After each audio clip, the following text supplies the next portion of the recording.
Welcome back, family, to another episode of the Melanin Wellness Podcast. Guys, this has been such a busy season, and I cannot even believe we're like in the middle of August right now. Like, what's happening with this year right now? I'm not ready for this last half of the year because the last half of the year is always a blur for me. There's always so much going on today. And we have some exciting guests on the show today. Like, y'all, when I read their submission, I knew I wanted to talk to them because they are doing something completely different than anybody else that I have ever seen. But, family, before we get started, y'all know how we do around here. We always give our 30 seconds of gratitude before we start our show. And since Gina and Lawrence are my guests, I allow you all to go first. Go ahead and give your gratitude. Oh man, thank you. Do you want Mhm. to start or I Yeah, can? we're really thankful to be here, to be connected with you and your audience. We're really just thankful to be in Guatemala where we're at. We're thankful for the weather, the people, Yes, this we're nourishing space. definitely. Awesome. Definitely. Yes, thanks for having us. No problem. Do you have some gratitude you would like to give out, Lawrence, before I hop in? I'm thankful for clean water, clean drinking water. I'm grateful for a full fridge. I'm Yes. grateful for the air that I'm breathing right now. That's the most right now. Yes, yes. And I want to kind of enhance what you just said. I am grateful for opening my eyes every single day because there are Mm, so many that did not get that opportunity today. And every time you open your eyes is an opportunity to do something better than you did yesterday. I'm grateful for absolutely. my family, my support team, because without them, I could not do any of this. I'm grateful for people like my current guests who reach out to me and want to get out the word about what they're doing. Each one of us are trying in our own way, at least I hope so, to make this world a little bit better in our own little corner. And so I really appreciate those who reached out, and I appreciate all the energy and love that is being given to my audience because it's been so valuable. And we know that was probably more than 30 seconds, but it's all good because when giving gratitude, you can never be grateful enough. Because when you are operating from a space of gratitude, you cannot live in a space of negativity. The two positively cannot exist at the same time. So, Hmm. let's get Oh, into it, family. So that's today I'm going to introduce my guests. It is Lawrence and the lovely Miss Gina Oliver. They are the owners and founders of Wave Enterprise, which is a boutique audio visual studio that services female owned wellness women and women of color brands, right? And so I know about them because I read their bio, but I always like our guests to tell our audience in their own voices. Tell us about you. Where are you guys from? You just said you were in Guatemala currently, but tell us like where are you from? How did you get to Guatemala? wow. Well, the story is very long, but I can put it in a concise way. We met in fifth grade, and that's when I knew I would marry her. Oh She wow. might not remember this story as well as I do, but that's when it really started in a suburb of Chicago. We grew up, graduated together. We dated through college. Long story short, we had long distance, and that made us strong. After college, we got married and did corporate America. I was in sales. She was third grade teacher, and Oh wow. it got to us. It got to us to a point because we were developing in a way that I was some getting too many gray hairs teaching third grade. Nobody has time for that. not at all. Things that she was teaching, the things that I was going through wasn't quite aligned with where we were headed in our spiritual and just personal development. Right. So we made the decision to move to the Philippines, and at the time I was doing something called Wave Enterprise Records, which was a music recording, you know, a record label, and Okay. I'm in music production and stuff like that. So that Okay. was the time. We move overseas. She's still teaching online. Long story short, the internet in Manila is awful, so that wasn't sustainable for her. Yeah. And So I just had to kind of stop teaching online and kind of had this like identity crisis. Like I went to school to be a teacher and here I am like all across the whole world and I can't continue doing what I was meant to do, I thought. So he was like, well, we need a website. Like I need a social media presence for like our business page. And why don't you, try that out? So I just kind of started there and I loved it. And it was really awesome, like being able to just build a website. Like I never thought in a million years, like me, a third grade teacher, can just build this website. And I just taught myself how to do it. And Mind you, this is 2019. So yeah, this is pre-COVID. Okay. This is yeah. us still just diving in. So now we're just, okay, let's just try to build these skills. And then Mhm. fast forward to now, we've been going all in every day. And like she has grown into a whole thing that we had like didn't even expect. And she's a wizard with graphic design. She's a wizard with Nice. copy, with social media strategy. And it's not just me saying it, like there's results, there's case studies, there's things to back it up, a portfolio. And that's, talking about gratitude, that's one thing we're both so grateful for, is just to be here today and to look Mhm. back on everything. So very long story short, again, I keep saying that Wave Enterprise is an audiovisual boutique, and we serve women of color. We serve a wide variety of people, but we are passionate about serving women of color in the wellness industry. That's Mhm. why we love connecting with people like you. Mhm. And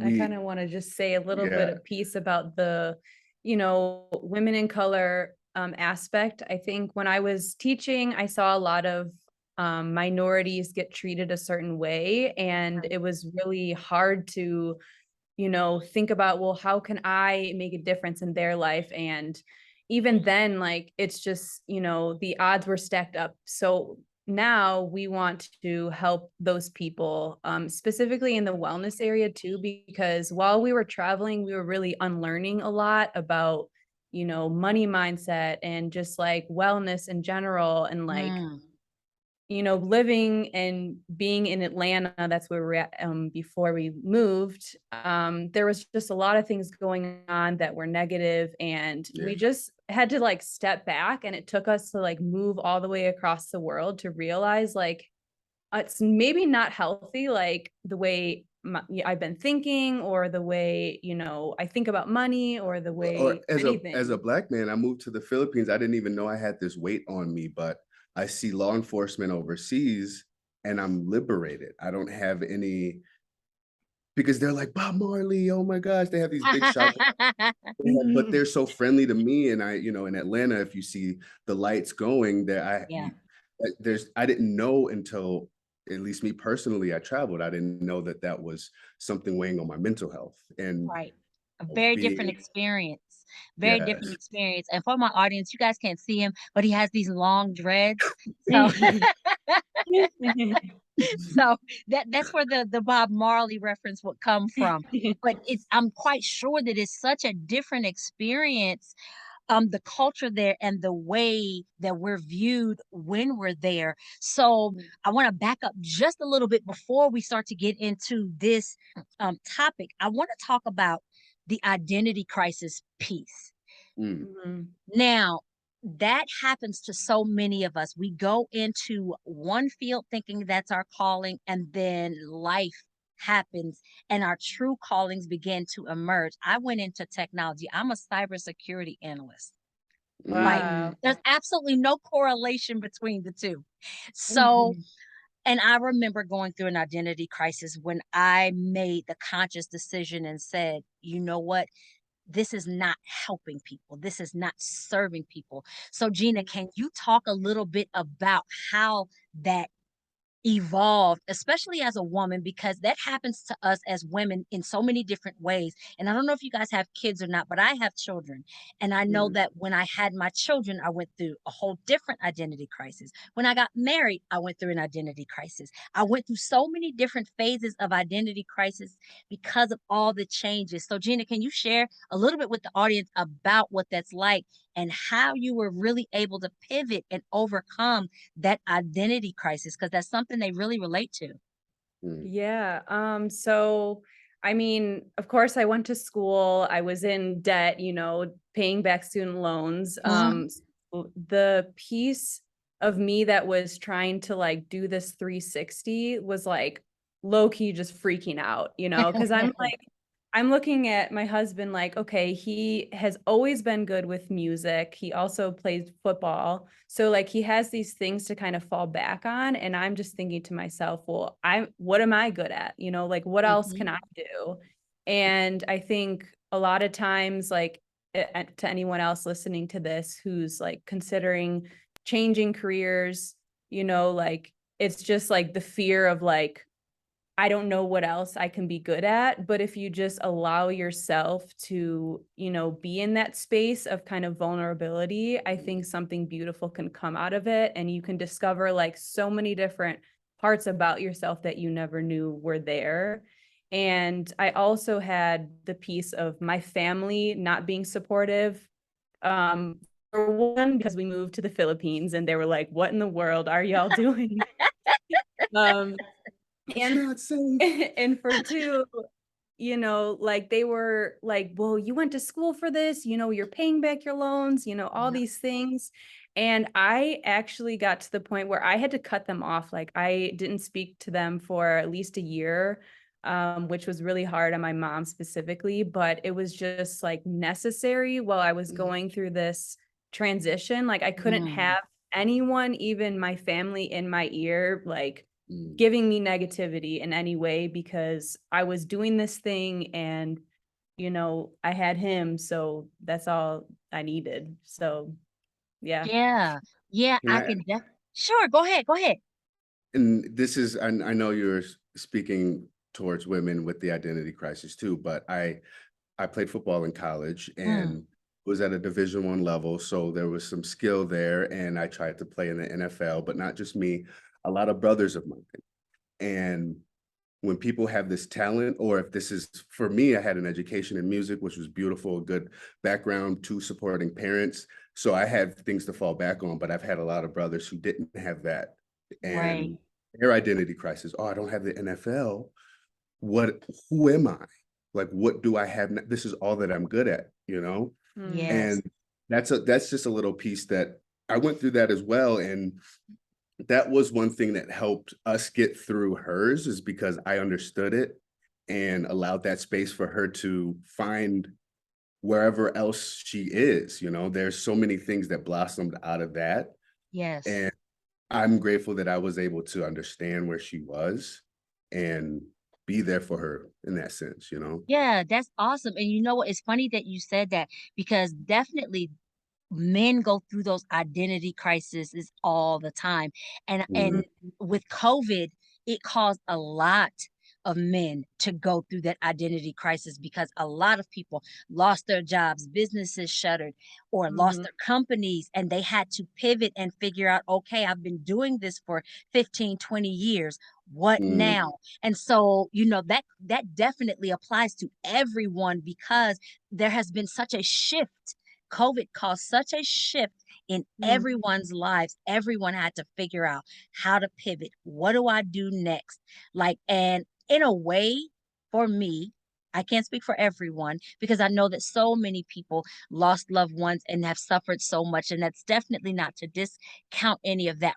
But for me, it was my eye-opening moment that made me wake up and realize it's time for a pivot. I've got my kids at home. I've got to educate them. And this is more important. And so when mhm, you find that, when you really realize that purpose, it is like this light bulb. Literally, it sounds super corny sometimes, but there really is that true light bulb. So for you, when mm, you decided, Lawrence, and said, okay, this music thing isn't going kind of the way I want it, how did you all take your brand decide and say, okay, this is the specific type of brand that we're going to pivot into? Because you could have pivoted into so many different things. So, how mhm. did you guys, like, at what point did you guys come together, put your heads together, and say, all right, she can do the websites, she can do the social media. So, let's pivot and let's now create Wave Enterprises? Right. Well, it wasn't necessarily the music Like not a working moment. because the music is still like the foundation of it. Okay, It was okay, building around that and got it.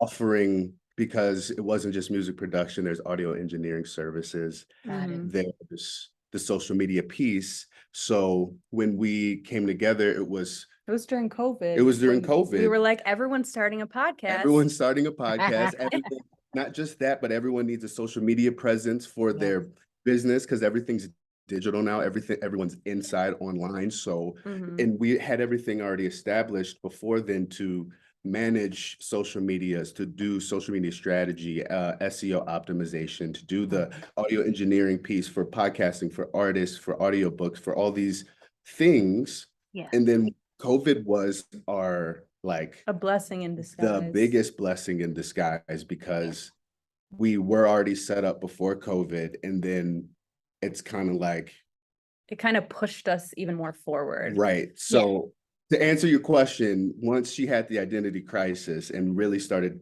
building these skills, taking courses, doing things to really cultivate what she was passionate about, and Mhm.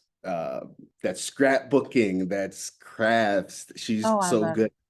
it. All this stuff. And then the teacher piece, she's very organized. So like she's I'm always putting all of our client agendas together she's and like making the lesson plan. So like she has been building. So to answer your question, it was after the identity crisis, once we started building the social media piece and practicing on our own, building our own portfolio. Mhm. And it just those were the seeds we planted, and then it just blossomed from there to what it is today.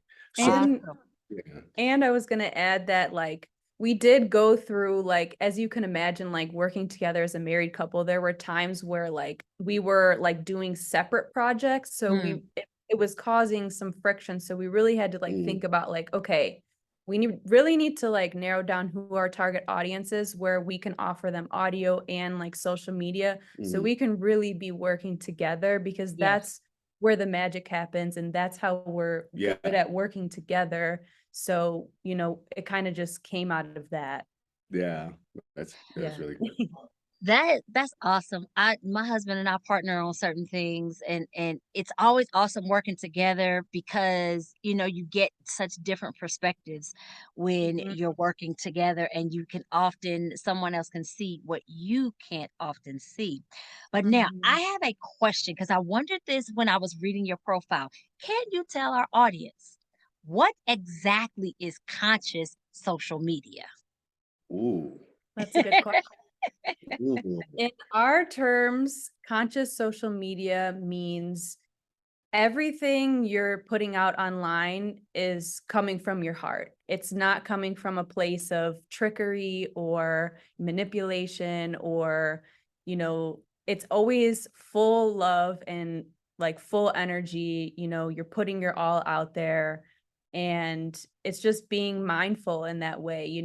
If, for example, we schedule out days to create content and some days, like, if we're just not feeling it, like, maybe we've had a rough morning or whatever, like, we know that the energy we give is going to transfer through video. So mm, we might say, like, hey, you know what? We're just not going to make content that day.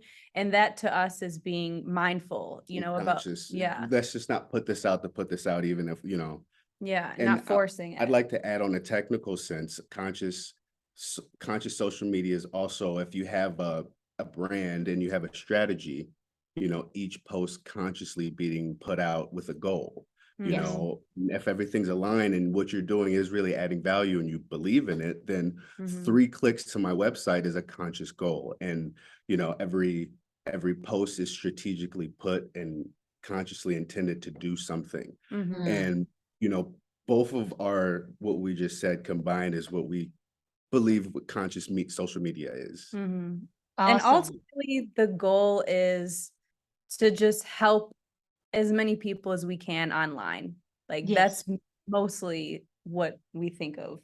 Yeah. Yes, and that's often the goal when you are by nature, you are a giver. You are a Mhm. nurturer by nature, and I can tell that that's what you are, Gina, just from this interaction. And so when that is who you are, you're always looking to give back and to help others in some sort of way. And sometimes, especially with COVID, it was so difficult for givers, nurturers, creatives. It was difficult for us to figure out how our offerings could help other people, especially people that were outside of our immediate area. It's very difficult to figure that piece out when you're trying to do that. So, can you tell the audience, how does one begin if a person has not created conscious content and they're again just, I got to get something out there. I got to get something out there. And we often find that, and especially in today's time, social media can be overwhelmingly negative. Mhm. Mhm. And I know for myself, I have to take breaks.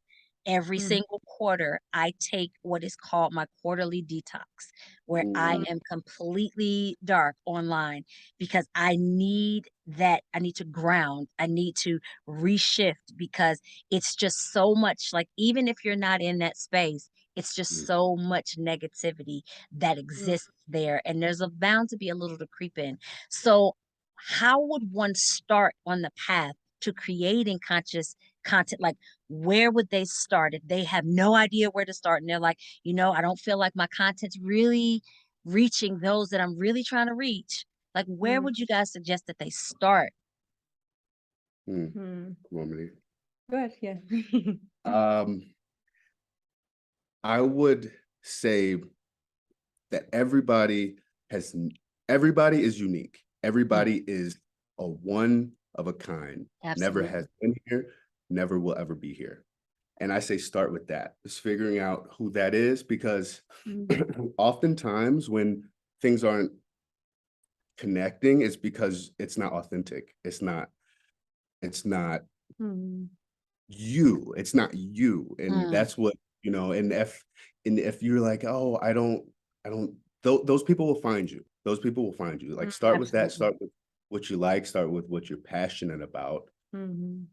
It's very cliche, very vague terms right now, but that's really the foundation is who are you? Who are you? Mhm. And really getting that. And And I'll I let you go. think I think that like what you were saying about social media breaks is so important Mhm. because actually before we came to Guatemala, like we were doing so much trying to prepare for coming here and like, some posts that were meant to go out were just not happening. And so we kind of went on an impromptu social media break. And out of that came, even more ideas because we gave ourselves time to like just not do it, Yeah. like just be like, okay, we're just not doing this right now. And I think social media breaks are so important because they just give you time to reflect and, do things that you enjoy doing. And that's where like your joy, comes back in. And that's where you can start coming up with ideas and being creative and allowing yourself to play and maybe record, you go to a cooking class, maybe you record that and somehow that comes back into your content strategy. And I think for us traveling, it's a fun way to create content because there's creativity all around us Mhm. Mm, and ways where we can record content and it's always fun. And I think that just getting outside your bubble and trying new things is a good way to, try and make this conscious content, Yeah. tapping back into like your child self and just Mhm. letting yourself play a little bit. right. Because I know that for me, when I take those breaks, well, yoga is a part of my daily life. It is just, I can't go a day without it. It is just a part of my life. Meditation is a part of my life. It's a part of who I have become. And I Mhm. know that those things, again, that might sound very cliche, but those are things that ground you and it Mhm. helps you to clear that mind. And so that was one of the things that just drew me to the wellness industry because I'd already been in the wellness industry for 10 years, like at least 10 years before I decided to become a yoga instructor and a meditation teacher and a sound healer. And it just Wow. felt at home for me. I felt so at home when I did it. And I find that in those moments of stillness, that's when I am able to truly get connected. Those were some of the things that I used to help me get through my identity crisis. Mhm. And so Wow. that's part of my self-care. That's what I do to help me stay calm and sane, that and coffee. But so, what are a couple of the things that you guys do to help you stay calm? Because running a business is a lonely road, and people don't understand that. And it is really hard by yourself. And like you said before, Gina, it created tension even in your marriage.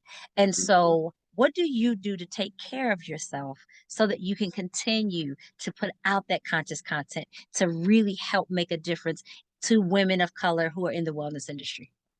Mhm. Go ahead. Well, we always pick places to stay around the world that's in nature so that when we do need a moment, we can just literally just stare outside the window or go outside.